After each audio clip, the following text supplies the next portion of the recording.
চামড়াটাতে এত পাকা, ওকে দেখে বোঝার উপায় নেই যে ও এত ছোট বলে। তো সেক্ষেত্রে অনেকটাই কিন্তু আমাদের সুবিধা হয়েছে যে ও কিভাবে পড়ে গেছে বা ওর কি হয়েছে, ও কিন্তু টোটালটাই আমাদের নিজে মুখে জানিয়েছে। কিরকম খেলা করছিলে? ওই রকম ঘুরতে ঘুরতে কোথায় গিয়ে লাগলো? ওখানে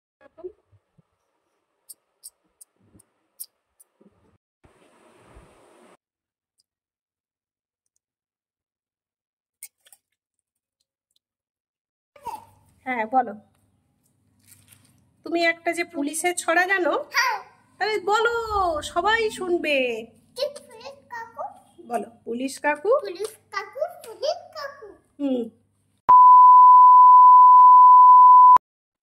অনেকদিন পরেই তোমাদের সামনে এলাম। বলো, কেমন আছো সবাই? নিশ্চয়ই তোমরা কমিউনিটি পোস্টে দেখেছো আমার কি অবস্থা ছিল। এখন চোখ মুখ দেখে বুঝতেই পারছো অনেকটাই কিন্তু এখন স্বাভাবিক পরিস্থিতি এসে গেছে, বা ভালো আছি আমরা সবাই।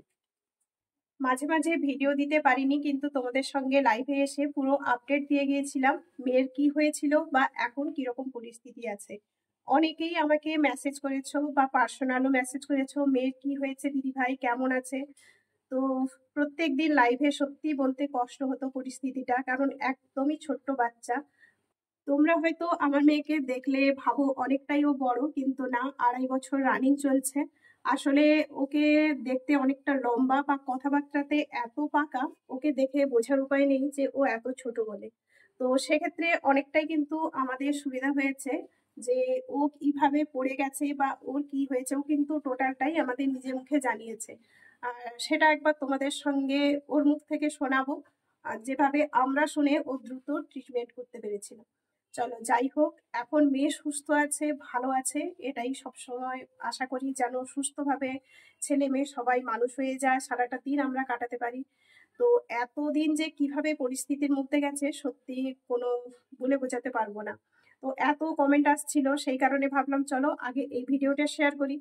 তারপরে তো যে কয়েকদিন ভিডিও দিতে পারিনি, তার আগের ভিডিওগুলো জমে আছে, সেগুলো পরে তোমাদের সঙ্গে শেয়ার করব। আর বেশি কথা না বলে চলো মেয়ের মুখ থেকে শুনে নাও কিভাবে ও পড়ে গেছিল, আর কিভাবে আমরা এতগুলো দিন ওকে ট্রিটমেন্ট করেছি, কি পুরোটাই তোমাদের সঙ্গে আজকে শেয়ার করছি। চলো প্রত্যেকে আজকে ভিডিওটি শেষ পর্যন্ত দেখতে থাকো, আশা করি দেখতে ভিডিওটা অনেক ভালো লাগবে, বা বাড়িতে যদি ছোট্ট বাচ্চারা থাকে এটাও তোমাদের অনেকটাই উপকারী লাগবে। চলো তাহলে ভিডিওটি শুরু করা যাক। মেয়ের যেদিন দুর্ঘটনা ঘটে, ঘটনাটা কিন্তু ঘটেছিল সন্ধেবেলা।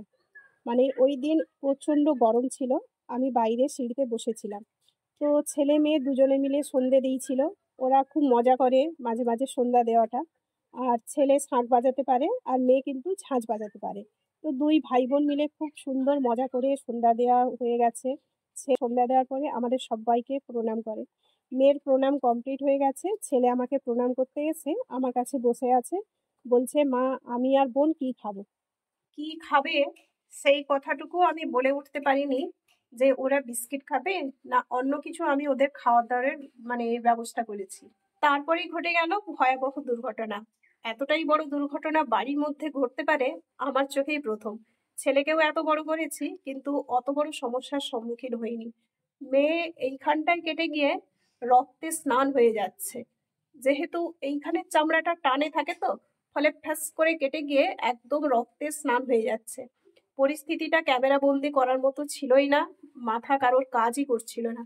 কিছুক্ষণ পরে একটুখানি পরিষ্কার করে কেবলমাত্র একটাই ছবি তোলা ছিল, সেটা আমার বাবাকে পাঠিয়ে দ্রুত মানে ট্রিটমেন্টের জন্য কিভাবে করবে। আমরা তো প্রথমে ভেবেই নিয়েছিলাম হয়তো স্টিচ করতে হবে। তো বাবাকে তো আমি ফোন করেই বলেছিলাম তুমি স্টিচ করার সমস্ত জিনিসপত্র নিয়ে চলে আসো। তো এরপরে মেয়ের মুখ থেকে শুনে নাও যে কিভাবে ঘটনাটা হয়েছিল বা কি হয়েছিল। মেয়ের আগে চলো আমি তোমাদের সঙ্গে কিছু কথা শেয়ার করি। এই মুহূর্তে যে ফটোটা দেখছো এটাই কিন্তু বাবাকে পাঠানোর উদ্দেশ্যে তোলা হয়েছিল। দেখেই বুঝতে পারছো কি মর্মান্তিক অবস্থা ছিল। তারপরে বাবা এসে ব্যান্ডেড মারিয়ে দিয়েছিল। সবাই কিন্তু আমরা খুব চিন্তার মধ্যে ছিলাম আর খুব ভয় পেয়ে গেছিলাম। ছেলে দেখো বোনকে কিছুতেই কাছছাড়া করতে চাচ্ছিল না, তাই পাশে বসে কিন্তু পড়াশুনো করে যাচ্ছিল। বাপের বাড়ি কাছে হওয়ার জন্য মাও কিন্তু ছুটে চলে এসেছিল। তারপরে তাড়াতাড়ি করে রাতে খাওয়া দাওয়ার মা বানিয়ে দিয়েছিল। আমরা কিন্তু তাড়াতাড়ি করে খাওয়া দাওয়া করে ঘুমিয়ে গেছিলাম ওই দিনটা, কারণ মেয়ে খুব কষ্ট পাচ্ছিল। অবশ্য কষ্টটা যাতে কম হয় বাবা ওষুধপত্রও দিয়ে গেছিলো। তোমরা হয়তো অনেকেই বিশ্বাস নাও করতে পারো, ছোট বাচ্চা পড়বে কাটবে এটাই স্বাভাবিক, কিন্তু সত্যি কথা ও কিন্তু ছোটবেলা থেকে কখনোই পড়ে যায়নি, এই প্রথম, এবং সেটা মারাত্মক আকার ধারণ করলো। ওকে তো তোমরা ভিডিওতে দেখো সারাক্ষণ বইপত্র নিয়ে ব্যস্ত থাকে। পরের দিন থেকে ওর অবস্থাটা কি ওর নিজের মুখে পড়াশোনা করবে? তোমার ব্যথা নেই আর? কমে গেছে? বই নিয়ে তাহলে কি করা হবে এখন? তোমার পড়াশোনা করতে ভালো লাগে? একটু তুমি কি ছড়া জানো, একটা ছড়া বলো তো।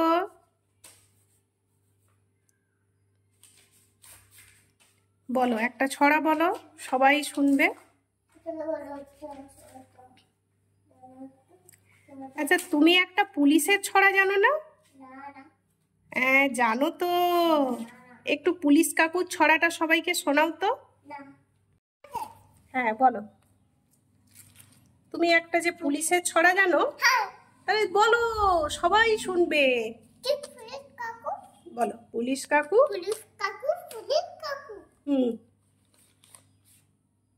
আমার দিকে তাকিয়ে বলো, সোজা হোক। তারপরে বলো পুলিশ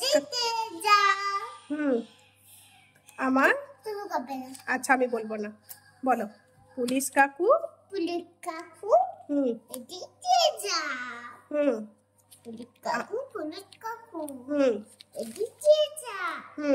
আমার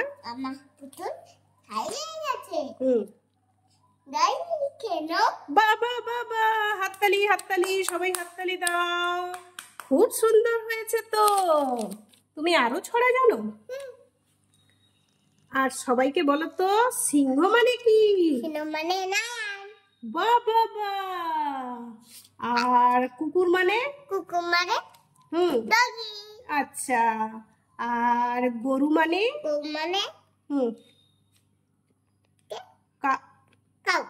বাবা। আচ্ছা, সুন্দর সুন্দর। আচ্ছা, জল মানে কি?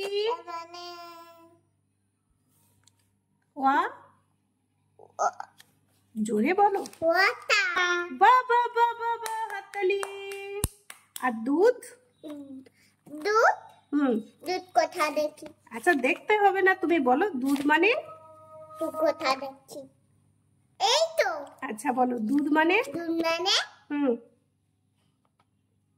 দুধ মানে বলো। জানি না। জানো?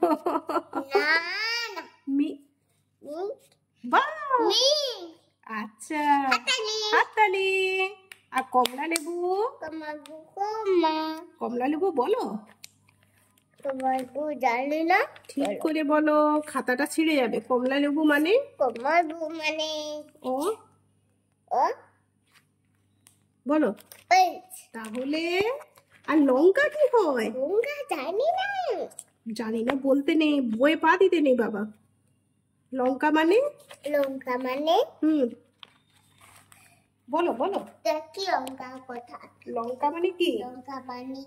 দেখি লঙ্কা কোথা? এটা লঙ্কা। আচ্ছা, লঙ্কা মানে কি বলো?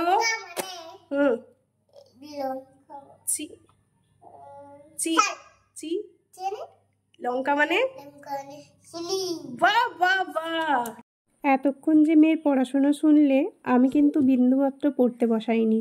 ও কিন্তু নিজে থেকেই খাতা এনে আসন পেতে আমাকে এসে বলছে, মা এখানে একটু বসে আমাকে পড়াও তো। আর দেখতেই পেছিলে ওর এনার্জি লেভেলটা কি পরিমাণ ছিল। ও কিন্তু 2 বছরের অনেক আগে থেকেই অনেক কিছু পড়াশুনো শিখে গেছে। আমি কিন্তু সেরকমভাবে তোমাদের সঙ্গে শেয়ার করিনি। আজকে জাস্ট অসুস্থ ছিল, সেই অবস্থায় ও কিভাবে দিনগুলো কাটিয়েছে সেই প্রসঙ্গেই কিন্তু তোমাদের সঙ্গে কিছুটা শেয়ার করলাম। এরপরে ওকে একটু খাওয়া দাওয়া করিয়ে নিয়েছিলাম, আর আমি এইদিকে কাজ করতে এসেছি। আর ও দেখতেই পাচ্ছ আবারও কিন্তু আমার কাজে হাত লাগিয়ে দিয়েছে। মানে ও যে অসুস্থ ওকে দেখে বোঝার উপায় নেই। আর ওই যে পড়াশোনার প্রসঙ্গ বললাম, 2 বছর হয়নি তার আগে থেকেই ছেলেকে যখন পড়াতে বসতাম, ছেলের ছোটোবেলার বইগুলো ছিল ও নিয়ে চলে আসতো আর আমাকে বলতো আমাকে পড়াও। আতা গাছে তোতা পাখি খোকা যাবে, এই 2-1টা ছড়াই কিন্তু ওকে মুখে মুখে বলাতাম। তার পরের দিন থেকে দেখতাম খেলতে খেলতে ও একা একাই কিন্তু এইভাবে বলতে আছে। এই করতে করতে কিন্তু ওর খাতাটা অনেকটাই ভরে গেছে, যেটা ও নিয়ে পড়তে বসেছিল। বাড়ির পাশাপাশি বা আত্মীয়দের অনেকেই কিন্তু ওর সমবয়সী বা বয়সে অনেকটাই বড় আছে। সবাই দেখে বলে ও কিন্তু অন্যান্যদের থেকে অ্যাডভান্স, যেটা আমরা সেভাবে কিছু খেয়ালই করিনি। জানি না আমাদের বা ওর ভাগ্যে বা কপালে কী লেখা আছে। কিছুটা স্বপ্ন আছে, দেখা যাক, যদি পূরণ করতে পারি অবশ্যই শেয়ার করব তোমাদের সঙ্গে। হঠাৎ করেই এইভাবে দুর্ঘটনাটা ঘটে গেল। আর বেচারি দেখো স্নান করতে এসেও কত কষ্ট পাচ্ছে। শুয়ে শুয়ে বেচারিকে স্নান করতে হচ্ছে। প্রথমে বডিটা ওয়াশ করিয়ে দিয়েছি, তারপরে এইখানে গামছাটা গার্ড করে মাথাটা ধুইয়ে নিচ্ছি। খুব কষ্ট হচ্ছিল, কারণ কি বলতো, ছোট্ট হলে কি হয়, কোলের মধ্যে নিয়ে চট করে এইভাবে স্নান করিয়ে দেওয়া যায়, কিন্তু বড় তো না পাচ্ছে কোলের মধ্যে বডিটা রাখতে আর না কিছু করতে, কিন্তু কিচ্ছু করার নেই। আর এমন একটা সময়, গরমের সময়, মানে তোমাকে তো স্নান করাতেই হবে। কয়েকটা দিন কিন্তু এইভাবে বেচারি কষ্ট করেই কিন্তু স্নান করেছিল। আর সত্যি অনেকটাই যে ও সহ্য ক্ষমতা, সেটা আমরা দেখেই অবাক হয়ে যাচ্ছিলাম। আর সব থেকে ওই যে বললাম না, ওর জ্ঞান বোধ বুদ্ধি কিন্তু অনেকটাই কাজ করে, যেটা আমরাও সত্যি মাঝে মাঝে লোকের কথাটা গুরুত্ব দেই আর সত্যি খেয়াল করি ও কিন্তু অনেকটাই অ্যাডভান্স। এই যে ওকে আমরা এইভাবে করে স্নান করাচ্ছিলাম, ও কিন্তু বারে বারে মুখ ফুটে বলছিল, দেখো আমার যেন ব্যথাতে না জল লেগে যায়, তাহলে কিন্তু আমি কষ্ট পাবো। দাদুভাই বলে গেছে, মানে আমার বাবার কথা বলছে, দাদুভাই বলে গেছে জল লাগাতে না, আর এখানে জানো না জল লাগে। আর একটা কথা, আমরা সত্যি মানে অবাক হয়ে যাই ওর এই অল্প বয়সের জ্ঞান বোধ বুদ্ধিগুলো দেখে, আর মাঝে মাঝে হাসিও পায়। সত্যি বলে না, যার কেউ নেই তার ভগবান আছে, একদমই ঠিক। দেখো আমার ছেলেকেও দেখভাল করতে হচ্ছে, মেয়েকেও দেখভাল করতে হচ্ছে, মাথার উপর তো টেনশান একটা আছেই, যদি কখনো ধাক্কা লেগে আবার গিয়ে ব্লাডটা আসে, সেক্ষেত্রে অনেকটাই কিন্তু ওকে সাবধানে রাখতে হয়েছিল কয়েকটা দিন, প্লাস ছেলের পড়াশুনো, বাড়ির সমস্ত কাজকর্ম। তো এই ক্ষেত্রে তোমাদের দাদাভাই মাঝে মাঝে বলে বাড়িতে একটা কাজের লোক রাখি। সত্যি একদম বাস্তব কথা, বিশ্বস্ত কাউকে না পেলে বাড়িতে কাজের লোক রাখা সত্যিই উচিত নয়। তো যাই হোক, মেয়ের স্নান করা কমপ্লিট হয়ে গেছে। আর এখন কিন্তু ওর মুখটা দেখো কেমন শুকিয়ে গেছে, মানে খারাপও লাগছে দেখতে যে বেচারি কেমন ছিল আর কেমন হয়ে গেছে। তো আস্তে আস্তে ঠিক হয়ে যাবে। ও কিন্তু বারে বারেই বলছিল যে আমার এখানে একদম জল লাগাবে না, আর আমাকে তুমি খাইয়ে দেবে। ও কিন্তু নিজের কাজটা নিজে করতেই পছন্দ করে, তোমরা আগে অনেক ভিডিওতে দেখেছো, কিন্তু পরিস্থিতির চাপে পড়ে বেচারি একদম সচেতন হয়ে গেছে। তোমরা জানো আমার শ্বশুর শাশুড়ি কেউই নেই, কিন্তু ছেলে মেয়ে আজও মনে করে তার দাদু ঠাম্মা আছে। যখনই ওদের কোনো দুঃখ কষ্ট হয় ওরা কিন্তু গিয়ে ওদের দাদু ঠাম্মাকে জানায়। আজও কিন্তু মেয়ে স্নান করে চলে এসছে, প্রতিদিনই এমন করে, কিন্তু আজ কি বলল তোমরা একটু শুনে নাও। দাদু ঠাম্মা ছানু হয়ে গেছে, ভাতু খেয়ে নিচ্ছি, আমি ভাদু খেয়ে নিচ্ছি, তোমরা ভাতু খেয়ে নাও, তোমার ভাদু খেয়ে নাও, আমার ব্যথা আমার ব্যথা তাড়াতাড়ি ভালো করে দাও, তাড়াতাড়ি ভালো করে দাও, ওম শান্তি, ওম শান্তি, নম নম, তোমরা ভালো থাকো, তোমরা ভালো থাকো, আমি ভাতু খাই, আমি ভাদু খাই। এবারে বর্তমান পরিস্থিতিতে মেয়ে দাঁড়িয়ে আছে, আর কেমন আছে কি হয়েছিল ওর মুখ থেকে একটু শুনে নাও। পড়ে গেছিলে এইখানটায়, আর কিভাবে পড়ছিলে, কি করে পড়ে গেলে, কি করে, কোথায় লাগলো বলো? ওখানে লেগে গেছে, ওখানে রক্ত, কি করে রক্ত কি করে বেরালো?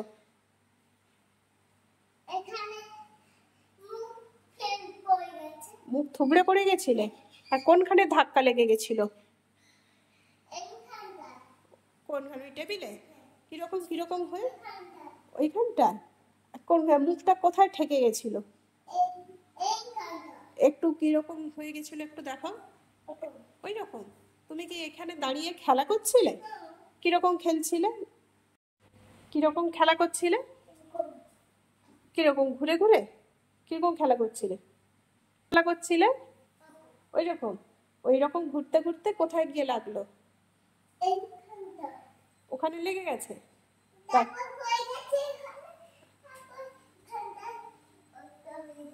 ওইখানে দুম করে এরকম মুখ থুবড়ে পড়ে গেছো?